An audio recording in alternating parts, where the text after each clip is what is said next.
इसी गांव में मुझे जाना है दोस्तों। कितना खूबसूरत है, सैल गांव है ये चनौदा का। ये देखिए आप।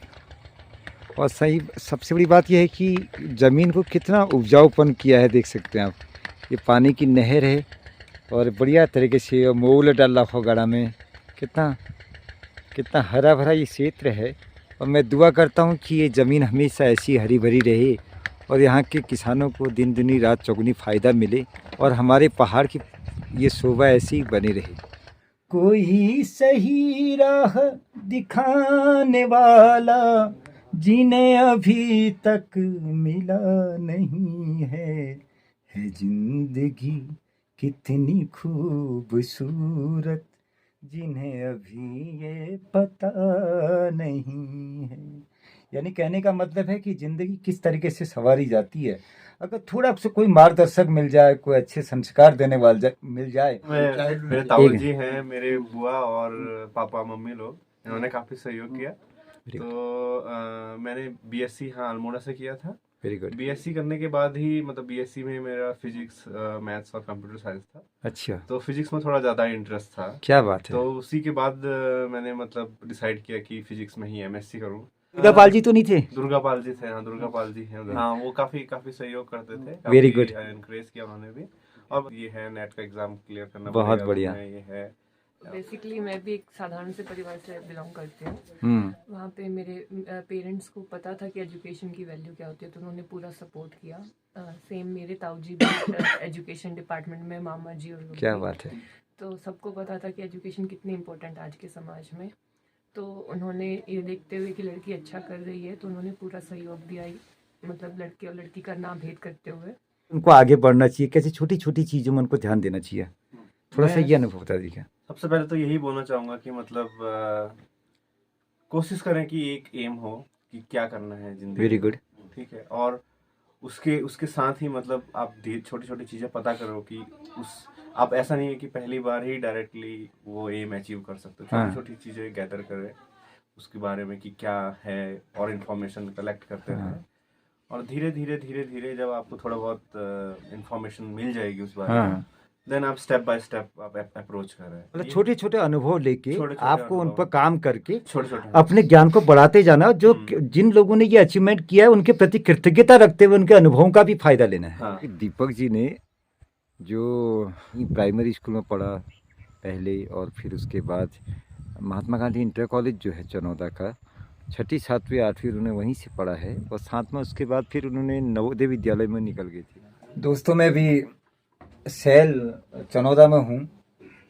आज से करीब 9-10 साल पहले मैंने एक खबर सुनी थी, अखबार में पढ़ी थी, क्योंकि उस समय ज़्यादा मोबाइल का ज़्यादा होता नहीं था। तो जैसे ही वो अखबार में खबर पड़ी कि दीपक भाकुनी, यानी देवेंद्र भाकुनी नाम है इनका वैसे, तो ये नेट क्वालिफाई किए थे उन्होंने उस टाइम पे। तो जैसे ये खबर सुनी तो मन किया कि यार क्यों ने, क्योंकि आप में से बहुत सारे लोग जानते हैं कि जिसके कोई पास है जो छोटे हुए नहीं मीठे नहीं खवा कौन, बल्कि ये कौन कि यार पास है भी कुछ ना कुछ बच्चों को खौन से खुशी मारी। तो उससे टाइप का शौक थी। तो आज भी वो शौक वस्तु जारी है। लेकिन इनके परिवार वालों को सामने कमल माँ साहब हैं, उनको याद था कि मैं उस समय आया था चॉकलेट लेके। तो जैसी ही अभी ये 9 साल बाद इनसे मेरी आज मुलाकात हुई प्रत्यक्ष रूप से, केवल गुणों से वाकिफ था, आज तक भेंट नहीं हो पाई थी। तो जैसे ही ये खबर मिली तो आज मैं इनकी शादी भी हुई है कल ही, तो इनको बधाई देने के उद्देश्य से भी आ गया था। और उस समय की बधाई को भी मैं आज ही महसूस करा पा रहा हूँ, जैसे कि मैं उस समय के लम्हों को आज जी पा रहा हूँ। तो ये दीपक जी हैं, ये साइंटिस्ट हैं, डॉक्टर दीपक, और आपका डॉक्टर रितु। तो दोनों अभी मेरे ख्याल से कहाँ, इटली में है ना। और पूरा कोर्स कहाँ से किया था आपने? मैंने पहले पीएचडी आईसर भोपाल से किया। अच्छा। दोनों साथ ही पीएचडी। तो मैं वो चीज़ें भी आपको दिखाता हूँ। और बस इनके जो करेज है, या ऐसे बच्चे जितने भी निकलते हैं उनके लिए बस यही कहना चाहूँगा, जो संस्कार उनको मिलते हैं, जो विनम्रता उनको मिलती है, क्योंकि बिना संस्कारों के इतना बड़ा अचीवमेंट हासिल करना आसान नहीं है। तो कहने का मतलब है जिंदगी कितनी खूबसूरत जिन्हें अभी ये पता नहीं है, कोई सही राह दिखाने वाला, गौर कीजिएगा, कोई सही राह दिखाने वाला जिन्हें अभी तक मिला नहीं है जिंदगी कितनी खूबसूरत, जिन्हें अभी ये पता नहीं है। यानी कहने का मतलब है कि ज़िंदगी किस तरीके से संवारी जाती है। अगर थोड़ा सा कोई मार्गदर्शक मिल जाए, कोई अच्छे संस्कार देने वाला मिल जाए, और हमारे अंदर कृतज्ञता का गुण हो कि जिसके द्वारा हमें कुछ करने का मौका मिला, जिसके द्वारा हमें कुछ मिला, उसके प्रति जो कृतज्ञता का गुण होता है वो आ जाए, तो ज़िंदगी बहुत ऊंचाइयों को छूती है। और इसी को कहते हैं एक्चुअल जो ऊंचाइयां छूना होता है। जैसे विवेकानंद जी ने कहा था कि बड़ा होना अच्छी बात है, पर अच्छा होना उससे भी बड़ी बात है। बस मैं दुआ करता हूँ इनके लिए कि ये बड़े तो मुकाम हासिल कर ही लिया है, और अच्छाई भी इनके अंदर खूब जागे, ताकि इससे समाज का भी विकास हो, और जहाँ ये काम करें उस आबो हवा को ये अपने ज्ञान से सुसज्जित करें। और आशा है मुझे कि आप शायद इंडिया भी आएंगे बाद में, कुछ समय बाद। मैं थोड़ा सा आप ये बताइएगा ना कि शुरुआत कैसे हुई थी? क्या पहले से ही आपका लक्ष्य था इस रास्ते में जाने का, ये बनने का? बताइए कि कब से ये एम्बिशन जागा कि इस क्षेत्र में जाना है, और शुरुआत कैसे रही? और मेरे ख्याल से बेस्ट तरीका तो यही रहता होगा कि यार जिस क्लास में है पहले उसकी बेस्ट तैयारी की जाए। तो थोड़ा सा एक्सप्लेन कीजिएगा ताकि बच्चों को भी कुछ आगे बढ़ने का मौका मिले। तो हाँ, सबसे पहले तो मेरे ताऊजी हैं, मेरे बुआ और पापा मम्मी लोग, इन्होंने काफी सहयोग किया।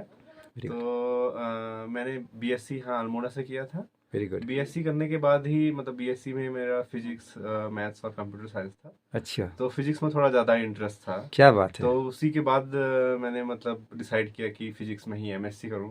एमएससी में जाके फिर थोड़ा और मतलब अदर एरियाज़ का वो हुआ मुझे, मतलब लोगों ने बताया, और साथ में जो टीचर्स हैं उन्होंने बताया कि ये डायरेक्शंस हैं जहाँ तुम जा सकते हो। क्या तो बात। उसी वो उस समय कोई टीचर ऐसे जो आपको कुछ अलग, दुर्गा पाल जी तो नहीं थे? दुर्गा पाल जी थे, हाँ दुर्गा पाल जी हैं उधर, हाँ, जो रिटायर उनका हो गए पूरा थे। नाम भूल रहा हूँ मैं। मोहन चंद्र दुर्गा पाल। हमारे भी बड़े अच्छे मित्र, और हाँ, मेरे को तो अभी भी इनकरेज करते रहते हैं। हाँ वो काफी काफी सहयोग करते थे, वेरी काफी गुड। इनकरेज किया उन्होंने भी, और बताया कि हाँ ये है, नेट का एग्जाम क्लियर करना बहुत पड़ेगा बढ़िया। तुम्हें, ये है।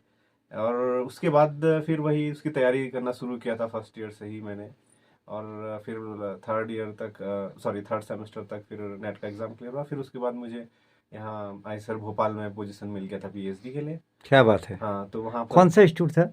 Indian institute of science education and research Bhopal. क्या बात है। ठीक है, तो फिर वहाँ उसमें क्या क्या प्रोवाइड मिला था? जैसे कि आप एक सामान्य घर से गए थे, हाँ तो तो वहाँ आपको पर क्या क्या मदद मिली? कि जैसे आपने उस समय कंपटीशन पास कर लिया, तो फिर कुछ और फाइनेंशियल मदद भी हाँ मिलती तो थी? हाँ अगर आपने नेट जेआरएफ क्वालिफाई किया है तो आपको फेलोशिप मिलता है ये पीएचडी कंटिन्यू करने के लिए वो पर लगभग मंथ। कितना होता वो है, लगभग जिससे उस टाइम आपको पर घर से हेल्प लेने की जरूरत पड़ती थी, या वहीं से हो जाता नहीं, था? वहीं से हो जाता था। क्या तो बात है। लगभग 25,000 अराउंड था उस टाइम पर, अभी तो इंक्रीज हो गया है पर क्या मंथ। बात है।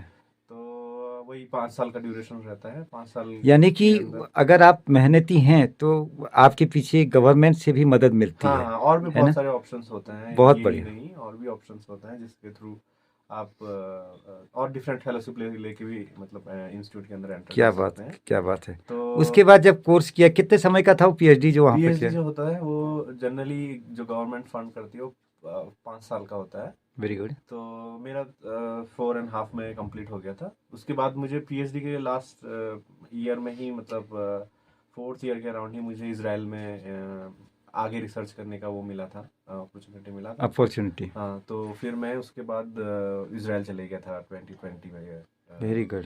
तो वहाँ मैं 3 साल रिसर्च किया। आगे का ऐसा भी है कुछ कि वो अनुभव लेके आप हमारे देश में, अपने देश में हाँ बिल्कुल। उसकी खुशबू फैलाना चाहेंगी, या उसका जो बेस्ट है जो अपने देश को दे के उस मातृभूमि का ऋण भी चुकता करना चाहेंगे? इसमें क्या आगे की क्या प्लानिंग है आपकी हाँ ऐसी? बिल्कुल, मतलब क्या है कि अभी तो हम बाहर जाके बाहर का किस तरीके से वो रिसर्च करते हैं वो वेरी सब गुड। सीख रहे हैं। हम्म। जैसे कि अभी इसराइल में मैं 3 साल रहा, वहाँ मैंने सीखा कि कैसे कैसे वो लोग रिसर्च करते हैं। हाँ। और अभी जैसे मैं अभी दूसरी जगह इटली में हूँ, वहाँ पर भी मैं सीख रहा हूँ कि अलग अलग चीज़ें सीख रहा हूँ। क्या तो बात है। फाइनली एम जो है वही है कि इंडिया में आके वही चीज़ को आगे कंटिन्यू किया जाए, ताकि यहाँ यहाँ भी मतलब वो फ़ायदा हो फायदा सके, यहाँ मिल यहाँ सके। मिल सके। हाँ अभी आपको क्या लग रहा है कि कौन से इसमें ऐसी पर्टिकुलर चीज़ है जिसमें आपको बहुत अच्छा अनुभव मिल रहा है? वहाँ का एक्चुअली जो रिसर्च एनवायरनमेंट है वो काफ़ी सही रहता है वेरी गुड। वहाँ पर। तो अभी जिस डायरेक्शन में मैं काम कर रहा हूँ वो मेरा मोस्टली ये डेटा साइंस टाइप का होता है, फिजिक्स के साथ। हाँ हाँ, तो उसी में मैं आगे मतलब कंटिन्यू करूँगा आगे। Very good. चलो अब थोड़ा सा आप भी रितु जी बताइएगा, क्योंकि ऐसी जोड़ी बनना बड़ा इतना आसान नहीं है, क्योंकि आप दोनों इस क्षेत्र में जुड़े हैं, तो ये अनुभव आपकी, और कल आप यहाँ आएंगे, एक ही जगह पीएचडी किया दोनों ने। बहुत बढ़िया। और मैं चाहूंगा कि आप दोनों फिर हमारे देश के साथ साथ हमारे ये लोकल समाज जो हमारा सोमेश्वर क्षेत्रीय परिवार, इनको भी फायदा मिलेगा। थोड़ा सा बताना अपने जीवन के बारे में, अपना नाम। कहाँ से जर्नी शुरू हुई, कैसे हुआ? मेरी जर्नी भी ऑलमोस्ट सेम ही है। सो बेसिकली मैं भी एक साधारण से परिवार से बिलोंग करती हूँ। वहाँ पे मेरे पेरेंट्स को पता था कि एजुकेशन की वैल्यू क्या होती है, तो उन्होंने पूरा सपोर्ट किया। सेम मेरे ताऊजी भी एजुकेशन डिपार्टमेंट में, मामा जी और लोग क्या भी। बात है। तो सबको पता था कि एजुकेशन कितनी इम्पोर्टेंट आज के समाज में। तो उन्होंने ये देखते हुए कि लड़की अच्छा कर रही है, तो उन्होंने पूरा सहयोग दिया, मतलब लड़के और लड़की का नाम भेद करते हुए। तो मैंने मेरी ग्रेजुएशन मेरी सिटी से ही की, जींद हरियाणा से। और उसके बाद ग्रेजुएशन के बाद मुझे पता चला कि सिटी में मास्टर्स नहीं है, तो मुझे उसके लिए बाहर जाना पड़ेगा। तो मेरे परिवार ने मेरा सहयोग किया और फिर मैं दूसरी सिटी में गई मास्टर्स करने के लिए। कुरुक्षेत्र यूनिवर्सिटी से मैंने मास्टर्स की।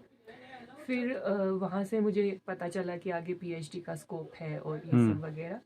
तो उस टाइम पे नेट तो नहीं क्लियर हो पाया था मेरा, बट ऑल ओवर इंडिया में 20 इंस्टीट्यूट्स का कॉमन एंट्रेंस एग्ज़ाम होता है। हाँ, तो वो मैंने काफ़ी अच्छे मार्किंग के साथ कंप्लीट किया था, और उसके बेसिस पे मेरा आईसर भोपाल में फिर एडमिशन हुआ था पीएचडी हाँ। के लिए। और मुझे भी इंस्टीट्यूट फेलोशिप मिलती थी, almost same amount of like net. ठीक। इसके बाद आप जब बाहर, अभी कौन सी जगह से आपने किया था फिर वो ट्रेनिंग लेने के बाद आप कौन सी जगह गए थे? ट्रेनिंग लेने के बाद मैंने बिकॉज कोविड में हमारी पीएचडी कंप्लीट हुई, हाँ। तो ज़्यादा ऑप्शंस नहीं थे हमारे पास। हाँ। फिर मैंने बेंगलोर में 2 साल पोस्ट डॉक की है। ठीक है। उसके बाद फिर मैं अभी इजराइल में हूँ अच्छा, टाइम के लिए। अभी जो हालात हैं उसके बीच पर तुम्हें आगे क्या है, मतलब लक्ष्य वहाँ? जैसे अभी हालात थोड़ा सा इजराइल के जो हालात हाँ। हैं उसके बेसिस अभी ठीक है, मतलब वहाँ पे वो बॉर्डर एरियाज पे जो है वो प्रॉब्लम है। अच्छा, वो ज़्यादा प्रॉब्लम है। वो पॉलिटिकल चीजें हैं। हाँ। उसमें साइंटिस्ट का कोई हाँ, एकांत नहीं है। में आपको मिल जाता है उस समय, मतलब। हाँ, और उसके ऊपर से हम जो है हमारा मतलब कि थोड़ा सा अलग टाइप से काम रहता है, कंप्यूटर वगैरह पे काम रहता है, तो जो हम इंडिया से भी कर सकते हैं। ठीक ठीक। और वहाँ पे जैसा कि बोला कि थोड़ी रिसर्च कम्युनिटी काफ़ी कोऑपरेटिव है, बहुत बढ़िया। तो वो लोग सहयोग देते हैं पूरा। तो उन्होंने हमें जब इंडिया में लेके आने का बात था, तो उन्होंने फेलोशिप्स वगैरह हमारी पूरी कंटिन्यू है वहाँ पे। ठीक। और हम घर से काम करते हैं, तो वो अच्छा, ये आपका बेस्ट हो गया। इसके बाद आप जो आपका इटली हो गया कह रहे ना आप, तो आपका कैसे, इसमें आपका भी कुछ ऐसे चांसेस कि उधर कोई हो जाएगा? इटली में हाँ हाँ, हर जगह ही हो सकता है। तुम्हारा मतलब हम लोगों का जो फील्ड होता है, हम हर जगह एक्सप्लोर कर सकते हैं, किसी भी कंट्री में ट्राई कर सकते हैं। बहुत बढ़िया ना, दोनों का साथ हो जाएगा तो और बढ़िया होगा, एक दूसरे का अनुभव और आगे बढ़ने वो हो जाएंगे। तो अभी कॉन्फ्रेंसेस वगैरह होती है, तो उसके लिए हम लोग जाते रहते हैं। अभी आपका घर से हो जाता है काम दोनों का? हाँ। क्या बात है, बहुत बहुत दुआएं आपको, क्योंकि आज आपको मंदिर भी जाना है। मैं समझता हूँ सारे लोग वेट कर रहे हैं, लेकिन आपने, मैं अब बस लास्ट में आपसे ही चाहूँगा कि बच्चों के लिए क्या कहना चाहेंगी, जो नए बच्चे जो उभर रहे हैं, क्योंकि मैं देख रहा हूँ बहुत सारे व्यसनों में चले जा रहे हैं, मतलब हमारे ऊपर ना, क्योंकि यहाँ भी बहुत प्रॉब्लम होते जा रहे हैं, डिस्करेज होते जा रहे हैं, उनके लिए मतलब क्या कहना चाहोगे कि कैसे उनको आगे बढ़ना चाहिए, कैसे छोटी छोटी चीज़ों में उनको ध्यान देना चाहिए? थोड़ा सा ये अनुभव बता दीजिए। सबसे पहले तो यही बोलना चाहूँगा कि मतलब कोशिश करें कि एक एम हो कि क्या करना है जिंदगी। Very good. ठीक है, और उसके साथ ही मतलब आप छोटी छोटी चीज़ें पता करो कि आप ऐसा नहीं है कि पहली बार ही डायरेक्टली वो एम अचीव कर सकते हो। छोटी छोटी चीज़ें गैदर करें उसके बारे में कि क्या है, और इन्फॉर्मेशन कलेक्ट करते रहें, और धीरे धीरे जब आपको थोड़ा बहुत इन्फॉर्मेशन मिल जाएगी उस बारे में, देन आप स्टेप बाय स्टेप आप अप्रोच कर रहे हैं। ऐसा नहीं है कि आप डायरेक्टली मतलब किसी कंपटीशन की तैयारी कर रहे हो तो सोचो कि पहली बार में ही आप कर देंगे, ऐसा नहीं है। और मतलब छोटे छोटे अनुभव लेके आपको उन पर काम करके छोटे अपने ज्ञान को बढ़ाते जाना, जो जिन लोगों ने ये अचीवमेंट किया है उनके प्रति कृतज्ञता रखते हुए उनके अनुभवों का भी फायदा लेना है। है ना? जहाँ पर मिले, चाहे वो यूट्यूब चैनल के बहाने मिले, चाहे आपके प्रत्यक्ष में हो। तो बहुत बहुत शुक्रिया आपका, मैं जानता हूँ इस समय आपका बहुत कीमती समय और मैं सुबह मॉर्निंग वॉक का ही शौकीन हूँ और मैं काफ़ी जल्दी पहुँच गया। इतना समय आपने मुझे दिया, मैं शुक्रिया अदा करता हूँ सर का, जिन्होंने मुझे यहाँ तक पहुँचाने में मदद की, आप लोगों की जानकारी दी, और बहुत बहुत दुआएं हमारी ओर से। बस यही कहूँगा माँ सरस्वती का भक्त होने के नाते, कोई मुश्किल ना आए आपकी राहों में, पहुँचो साथ खैरियत से अपनी मंजिल की बाहों में। बस माँ सरस्वती आपकी तकलीफ़ों को रेत पर लिख दे जिसे हवाई उड़ा दे, और खुशियों को लिख दे पत्थर पर जिसे हवा तो क्या बारिश का पानी भी ना मिटा पाए। इन्हीं शब्दों के साथ बहुत बहुत दुआएं आप लोगों को। Thank you very much. तो ये बहुत बड़ी बात है कि हमारे लोकल स्कूल में ही पढ़ के उन्होंने, अपने गांव के स्कूल में पढ़ के ही इस अचीवमेंट को हासिल किया। तो कहने का मतलब है कि संभव सब कुछ है, बस थोड़ा सा हमारे अंदर एकाग्रता, और जो बड़े बुजुर्ग लोग हमारे प्रति जो आशा रखते हैं उनके प्रति खरे उतरना, और साथ में कृतज्ञता का गुण होना, ये चीज़ें हमें बड़ी मंजिल तक पहुंचाने में मदद करती है। मेरे पीछे आप जो गांव देख रहे हैं वो बजेल है हमारा, और मेरे लिए एक बहुत बड़ी बात है कि मैं सनराइज़ और सनसेट दोनों का लुत्फ़ उठाता हूँ, क्योंकि मैं सुबह मॉर्निंग वॉक भी जाता हूँ और शाम को इवनिंग वॉक भी जाता हूँ। तो ये बजेल का सुंदर दृश्य देख सकते हैं आप हमारे गांव का, और ये नहर है।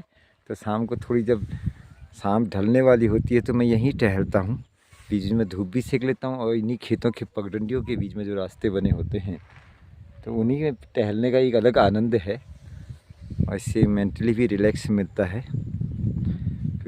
और जो सामने पहाड़ी दिख रही है नज़दीक में, जिसमें ऊपर से पेड़ दिखाई दे रहे, उसके पल्ली तरफ हमारा गांव पड़ता है ओकाली।